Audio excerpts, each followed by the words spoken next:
Nobody warns you about the grief. Not the grief of losing someone, not the grief of losing something, the grief of losing yourself. One day you wake up and the person you used to be feels like a stranger wearing your old clothes. The music you loved sounds hollow. The people you called your closest friends suddenly feel miles away even when they are standing right next to you. The things that used to excite you have gone quiet, and you are standing in the middle of your own life wondering what happened. This is not a breakdown. This is not depression. This is something far more ancient and far more misunderstood. This is becoming. Part 1. The river that never stays. Over 2,000 years ago, a Greek philosopher named Heraclitus stood at the edge of a river and said something so simple it sounds almost too obvious. He said you cannot step into the same river twice. Most people hear that and nod politely, but very few people actually feel the weight of what he meant. Because he was not just talking about the river, he was talking about you. The moment you step into that river, the water that touched your foot is already gone. It has moved downstream. And here is the part that cuts deeper. You are also not the same person who stepped in. The cells in your body are different. The thoughts in your mind have shifted.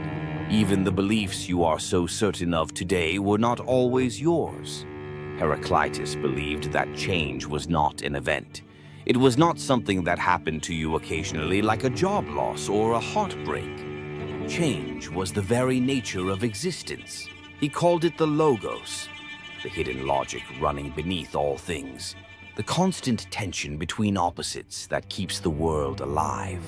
Fire was his favorite symbol for this, not because fire destroys, but because fire only exists by constantly consuming itself. The moment a flame stops changing, it dies.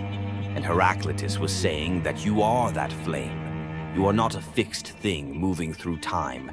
You are a process, a becoming. And every version of yourself that you outgrow was not a failure. It was fuel. Part 2. Why growth feels like loss. Here is the thing nobody tells you about personal growth. It feels terrible at first, not difficult, not challenging, terrible, like something is being taken from you, because something is. When you begin to change at a deep level, you do not just gain new perspectives, you lose old ones. And those old perspectives were not just opinions. They were your identity. They were how you made sense of the world. They were the stories you told yourself about who you are and where you belong and what your life means. When those stories start to crack, it does not feel like freedom. It feels like falling. Think about the last time you went through a real transformation. Maybe it was a relationship that ended and forced you to question everything you believed about love. Maybe it was a career shift that made you confront who you actually are outside of your job title. Maybe it was a moment of brutal honesty where you looked in the mirror and realized the person staring back at you had been living on autopilot for years. Whatever it was, do you remember how disorienting it felt? That disorientation has a name. Psychologists sometimes call it identity disruption. Philosophers like Heraclitus would call it the necessary fire, because here is what is actually happening in those moments of upheaval. Your old self is not simply upgrading like a software patch. It is dissolving. Piece by piece, the scaffolding you built your identity on is coming down. And yes, the new structure will be stronger, but before the new one is finished, you are exposed, raw, open to the elements. And that vulnerability is terrifying. This is why so many people stop themselves right at the threshold of transformation. They feel the discomfort and they mistake it for a warning sign when it is actually a confirmation sign. The pain is not telling you that something is wrong. The pain is telling you that something real is happening. Part 3. The people who cannot follow you. Here is one of the quietest and most painful truths about becoming a new version of yourself. Not everyone can come with you. This is the part that the motivational quotes leave out. They show you the butterfly and forget to mention that the butterfly cannot go back to living like a caterpillar. It is not that the caterpillar was bad, it is just that the butterfly has a different nature now. When you grow, you change the frequency you operate on, and some of the people in your life were only ever connected to your old frequency. Not because they are bad people, not because the relationship was fake, but because every relationship is built on a specific version of two people, and when one person shifts significantly, the relationship has to either evolve or it quietly starts to collapse. You may have already felt this. The friend you used to spend hours with who now leaves you feeling empty instead of energized. The family member who keeps expecting you to react the old way and gets confused or even angry when you do not. The partner who fell in love with who you were and is not sure what to do with who you are becoming. This is not betrayal. This is physics. Heraclitus understood that the logos, the deep intelligence running through all things, operates through tension, through opposites pulling against each other. And he believed that this tension was not something to resolve, it was something to hold. Because it is precisely in the tension between the old and the new that life becomes most alive.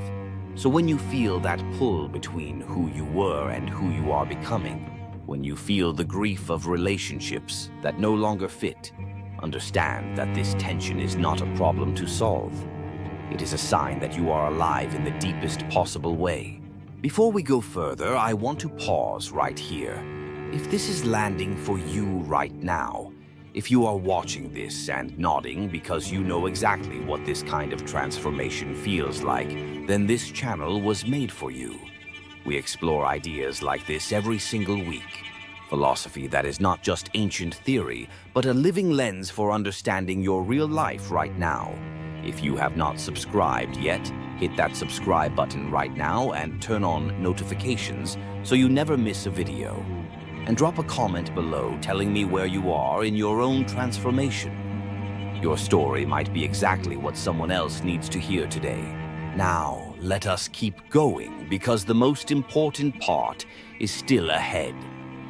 Part 4. The Fire That Purifies. Heraclitus said all things are an exchange for fire and fire for all things. He meant that transformation is not optional. It is the price of existence. Everything that lives must burn and be remade. The question is never whether you will change. The question is whether you will change consciously or be changed by default. Most people are changed by default. Life hits them hard enough and they adapt just enough to survive. But they never fully embrace the becoming. They spend their energy trying to hold on to who they were, trying to convince the people around them that they are still the same, trying to return to a version of themselves that no longer exists. This is exhausting, and it never works. The people who move through transformation with the most grace are not the ones who feel less pain. They feel all of it, but they have learned to trust the fire. They have learned that the dissolution of the old self is not the end of their story. It is the editing process. Think of it this way. When gold is refined, it goes into the fire, and everything that is not gold burns away. The dross, the impurities, the elements that were always there but were never the true nature of the metal. The fire does not destroy the gold. The fire reveals it. You are the gold. The pain of becoming someone new is the fire doing its work. And every relationship that falls away, every belief that no longer holds every version of yourself that you leave behind is the dross burning off. It is not loss. It is refinement. Heraclitus would say that the soul that longs to grow must be perpetually willing to die to what it was. Not once, not in a single dramatic moment, but over and over again. 1,000 small deaths and 1,000 small rebirths spread across the ordinary days of an ordinary life. Part 5. How to live in the becoming. So what do you actually do with all of this? If you are in the middle of a transformation right now, feeling unmoored, and person unlike yourself here is what Heraclitus and the whole tradition of philosophy that flows from him would want you to know. First, stop trying to fast forward through the discomfort. The between stage, the liminal space between who you were and who you are becoming. This is not the waiting room for your real life. This is your real life. The discomfort is not a malfunction. It is the experience of becoming. And you cannot think or plan or hustle your way out of it. You have to move through it at the speed it requires. Second, be honest about what is ending. So much of the pain of transformation comes from refusing to acknowledge that something real is dying. We dress it up. We tell ourselves stories about taking a break, or going through a phase, or just needing time to adjust. Sometimes the honest thing is to look at what is ending and grieve it properly. Not because grief means failure, but because grief is respect. It is the acknowledgement that what you are leaving behind actually mattered. Third, find one person who can hold space for your becoming. Not someone who tells you what to do, not someone who fixes it, someone who can sit with you in the uncertainty without needing to resolve it, someone who is not afraid of your fire. And fourth, trust the logos. Trust that there is an intelligence in the process even when you cannot see it, even when it feels random and chaotic and unfair. Heraclitus believed that the universe was not chaos. It was a hidden order, a pattern too large for us to see from inside it. And that pattern includes you, your transformation, your grief, your becoming. You are not falling apart. You are falling into alignment. Heraclitus is often quoted for his line about the river, but the quote that sits with me the most is this one: "The soul is dyed the color of its thoughts." Think about that for a moment. Not the color of your circumstances, not the color of what happened to you. The color of your thoughts. The stories you tell yourself about your own transformation, about whether the change is good or bad, about whether you are becoming or breaking down. What color are you dyeing your soul right now? Because you are always becoming.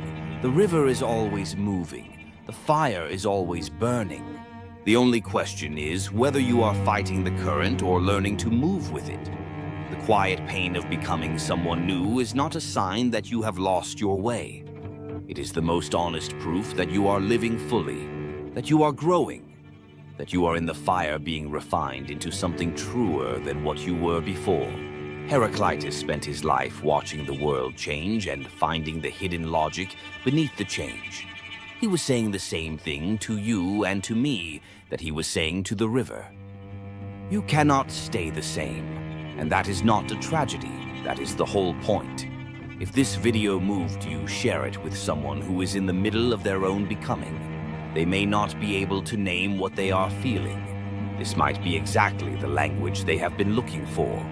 Subscribe if you have not already, and I will see you in the next one.